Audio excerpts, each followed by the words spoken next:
As we said, it is going to be the coldest night of the season, and for some North Texans, they can't just crank up the heat. Yeah, Allie Spilliards is live in Plano at a Salvation Army warming shelter. In 2017, we got horrible news. It happened twice. 2 of our neighbors died in creek beds because of cold weather. Our community raised up and said, we've got to do something about this. Now, the Salvation Army has opened our facility for several years. At the behest of the police department, it's really cold, can you open your facility?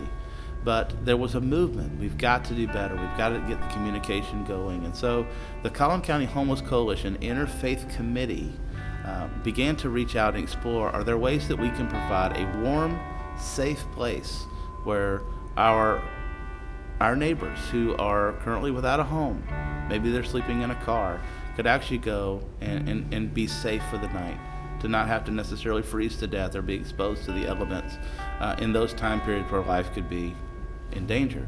And so they approached us back in April and they said, we know that you do the program, but we would like to be involved. How can we help? And the answer was, we need volunteers.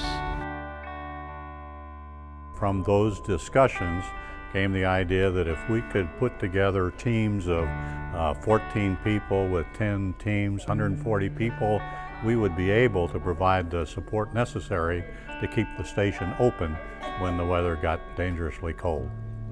We thank you for this incredible opportunity to work together and learn from each other, and may we all be better from the work we do here tonight. Amen.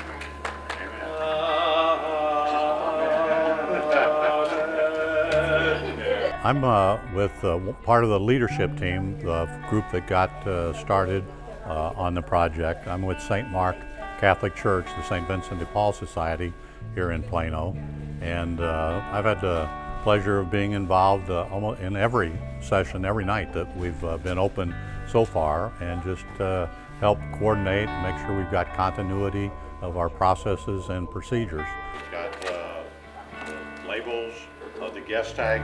You write their name on the guest tag. So we've got a guest tag form ready to go.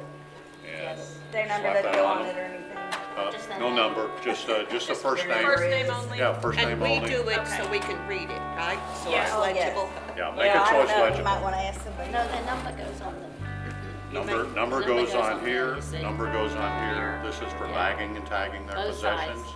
Tonight is the 23rd night that we've been open during this winter season.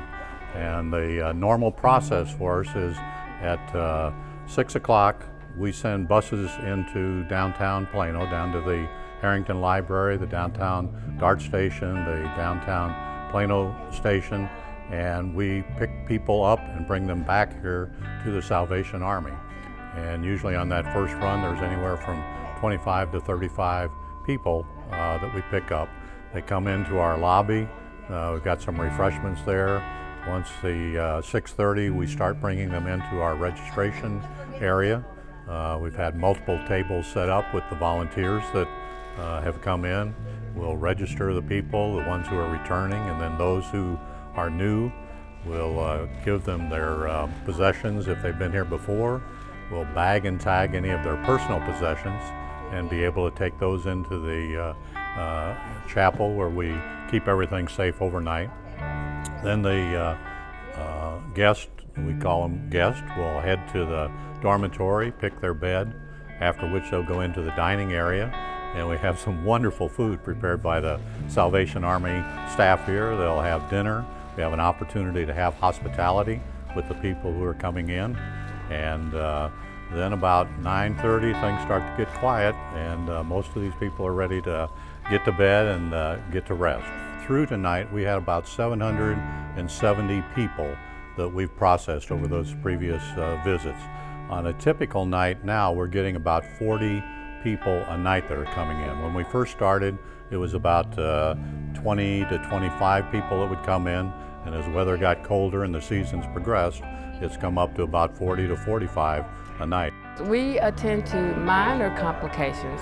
If there's anything that's major, then we'll go ahead and call 911 and have them sent to the hospital. But any minor complication, temperatures, body aches, and pains, minor pains, then we can treat those with over-the-counter medication. Since I've been here, this is my third night, and nice people, welcoming, you make you feel comfortable. Anything you ask, you need, you know, they try their best to, you know, see fit that you have everything you need. I work day labor, and sometimes she receives benefits through fixed income, so we kind of pool that together and try to get a decent rate on the hotel. And you know, but that goes fast, and it causes us to be kind of in need. And then with the apartment rental, you have to have 3 times the rent amount, you know, and if it's low income based, we've been on waiting lists for like forever. If I don't have any money, probably ride the train all night until they stop running, and then, or I just go to the ER and just sit in there where I check in just to have somewhere to be until in the morning, and then I do the same thing all over.